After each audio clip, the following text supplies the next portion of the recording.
programang ito ay rated SPG. Striktong patnubay at gabay ng magulang ang kailangan. Maaaring may masiselang tema, lengguwahe, karahasan, sexual, horror o droga na hindi angkop sa... Giselle, I'm the daughter of Pepe Tanyag. Kaibigan mo daw siya?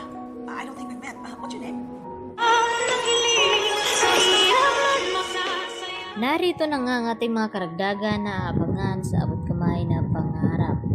Hinabol nga dito ni Giselle itong si Justin at tinanong kung kaibigan ba daw siya dito ng kanyang ama na si Don Pepe. At hindi naman sumasagot itong si Justin nang ito'y tanungin dito nga ni Giselle. At dito na sinabi ni Giselle na hindi naman daw siya ang anak sa labas ng kanyang ama at naghahabol ng mana. At dito na nga na sumagot itong si Justin sa kanya na kung may pagtatangkaan man daw siya ay walang iba kundi itong si Giselle, baka magpa-party pa daw siya at sana siya na lang ang nasa ICU at nag-aagaw buhay. At hindi nga napigilan ni Giselle na kalad ka rin itong si Justin palabas ng kanyang ospital dahil bastos daw ito at walang modo. At sakto naman na yun din ang pagdating dito ni Eric at kitang-kita ni Eric kung paano takwil ni Giselle itong kanyang anak at napasubsob naman talaga dito nga sa sahig. At sinabi diretsahan ni Eric kay Giselle na huwag daw saktan ang kanyang anak. At nagulat nga itong si Giselle sa sinabi ng kanyang dating kasintahan na siya nga ang ama dito ni Justin. At nang magkalinawan na nga ay pinaliwanag ni Eric kung bakit nagawa niyang itago o ilihim dito kay Giselle na buhay pa nga itong kanyang anak.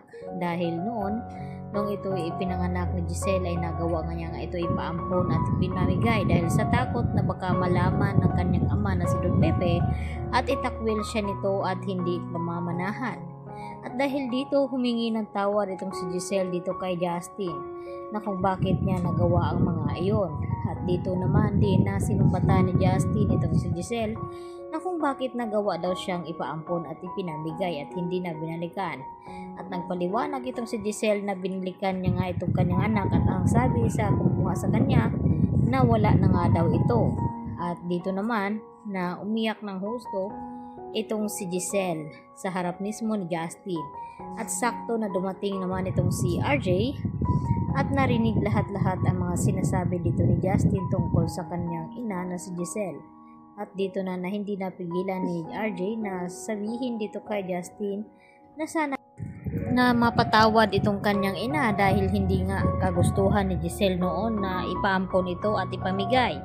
Dahil nadala lamang itong si Giselle sa takot na baka itakwil siya ng kanilang ama na si Don Pepe dahil sa laki nga ng paghihigpit at pagmamahal dito ni Don Pepe sa kanyang mga anak, kaya nagawang higpitan ng mabuti.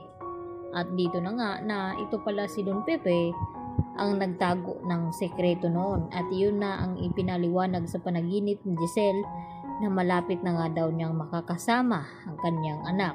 At ito na nga mismo dumating na ang araw dahil pinatunayan nga ni Eric kay Giselle na buhay nga ang kanilang anak at ano nga ang pakay kung bakit bumalik ito dito nga sa kanya ngayon at nagpakilala bilang anak.